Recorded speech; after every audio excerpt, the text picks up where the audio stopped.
Yo, what's going on, 2K family? 2K Mechanic back with another video. We're going to continue our NBA 2K23 courtside reported news series. And in this video, we're going to go over the new pro stick mechanic and dribbling and some of the new playmaking badges that you're able to get. So without further ado, let's get into it. So it says combine mesmerizing skill moves, right? Dribbling in NBA 2K has taken a life on its own and has become sort of a game within the game. Ball handlers are going to enjoy comboing up in NBA 2K23 as the new gesture combos give you even more options for your arsenal. Switchback gestures will now perform dedicated signature double cross and hesitation cross combo moves that you can assign as part of your moving crossover signature package. I wonder what that means, moving crossover signature package, okay? Which has grown from 15 options to 28. Okay, I'm trying to see what that means. Learning the speed of your stick throws and the timing of your signature animations is especially important now. So I know if we over the past couple of days, some dribblers and ball handlers have been concerned, but maybe with this new mechanic, you can be even more creative with your dribble moves. So, that sounds interesting to me. As somebody that's always learning how to dribble, I'm not a dribble head. I'm always consistently learning new things in the dribble space that allow me to get open and utilize better combinations. So that sounds pretty good to me. All right, you can chain your players' normal signature sizes by rocking the pro stick back and forth rhythmically. Rapid double throws will give you the aforementioned new combos, and flicking the pro stick back and forth repeatedly will give you a whole different set of animations called signature combos that look incredible. Now, see, my thing with signature combos is good, right? But are they going to kind of be similar to what we had before? Because, like, let's say signature combos I use is, I use Baron Davis and I used Jason Williams. Which one do I use now? I don't know which one. Isaiah Thomas. I use Isaiah Thomas dribble signature combo, but most people don't use combos that often, so we'll see how that works. Another major dribbling change is the introduction of attacking size-ups. One of the things we wanted to improve with dribbling in NBA 2K was that while the size-up moves looked cool, they weren't very useful. Okay, that's what I was saying. The new attacking size-ups provide a lot more side-to-side movement and are much better at forcing the defense to drop and shift, allowing you to bait them one way and attack another, something all great ball handlers do so well in real life.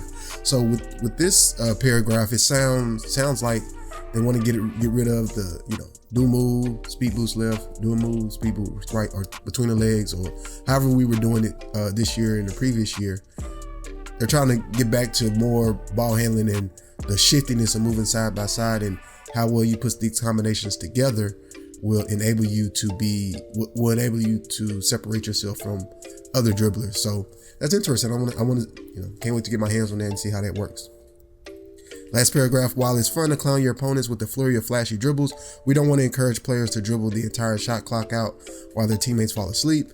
Energy will deplete much quicker when spamming too many moves together, so it's important to be efficient and not play with your food too long. There's a long list of size-ups to learn on paper, but they're all very simple and feel natural in practice. Jump into 2K freestyle practice to play around with different stick throw timings, and you'll get the hang of it after a few minutes.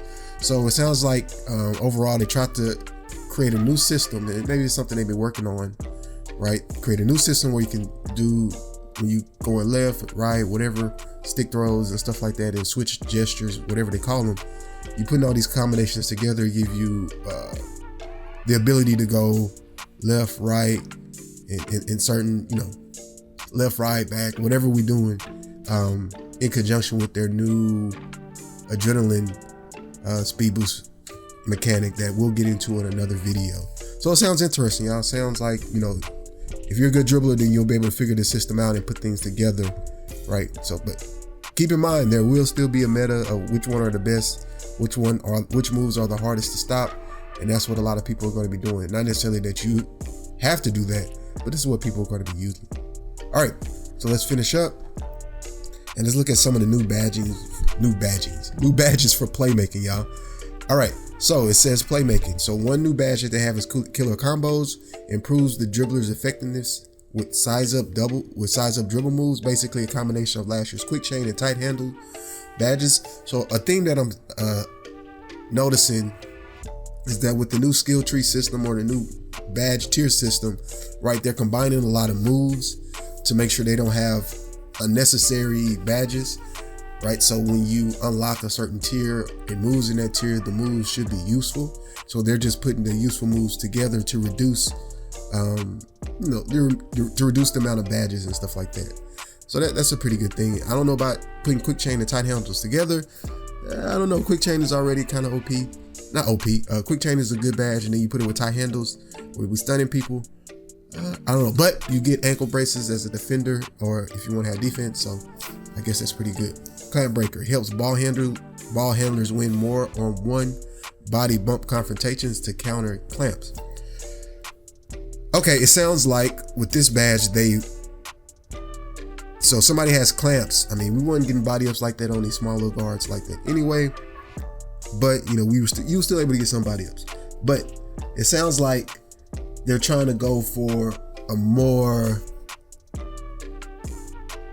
give and take type scenario, right? So if you don't have clamp breaker and somebody has clamps, right, they can, force you to bump you and pick the ball up compared if you don't. So it sounds like it's going to be a necessary badge, especially if you're a ball handler. So I guess this is the whole counter system, the balance system that they're trying to do. So that's okay. So now we can't say, so this kind of breaks the excuse, like this dude is sliding through me. Like he shouldn't slide through me if he doesn't have clamp breaker on, and I do. So that's interesting. Yeah, okay, I see what they're trying to do there. Vice grip improves ball security immediately after securing a rebound, catch, or picking the ball up. Okay, great badge for bigs. Okay, so when you get the rebound, when you get a catch, people can't just spam you like they did in 2K22 because you didn't have Unpluckable on. So it sounds like either they got rid of Unpluckable or Unpluckable might have a different functionality in this game. So I mean, but vice grip is needed. So kudos for them for bringing that into the game. All right, mismatch expert. Formerly a shooting badge, this badge will now help smaller guards break down taller defenders on mismatch 101. Remove badges, bullet passer. Okay, so this is going to be based on your pass accuracy. I think Mike Wang said that. Yep. Downhill, glue hands, and stop. Okay, so they removed glue hands, so they won't have to worry about glue hands anymore, and stopping them. Okay, so speed with ball will be will have a higher meaning than what it had in the previous game.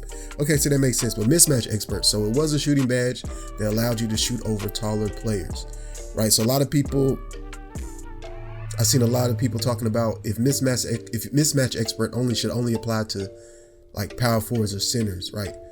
The way I think they could fix mismatch expert previously was, right, you had to have 4 inches. If you just changed that requirement, if you say from instead of 4 you go to 6 or 8, then I don't think it matters what position it is, right? If we're just saying height, then for mismatch expert as it currently is constituted, you could just change the height requirement, right? And that would make it less OP, right? But in putting it in playmaking, right? So if I got killer combos, clamp breaker, and mismatch expert, right? So this should allow me to break down taller defenders. But what's that height gap? Is that 4, 6 inches? How do we define, how this badge activates, right? I think that's number 1. And when we one-on-one, let's say we're in ISO situation, what happens? What allows me to break a taller defender down? Will I stun them? These are questions, I'm looking for answers to, like, what happens? Like, when you break them down, that means you break his ankles. Is this, do we have ankle breaker badge still in here? So that's a question I'm looking for. Interested in seeing that. You guys, let me know your thoughts below. What do y'all think about the new dribble system? What do y'all think about the new playmaking badges? Curious to know your thoughts. 2K Mechanics signing out. I'll catch you guys on the next video. Peace.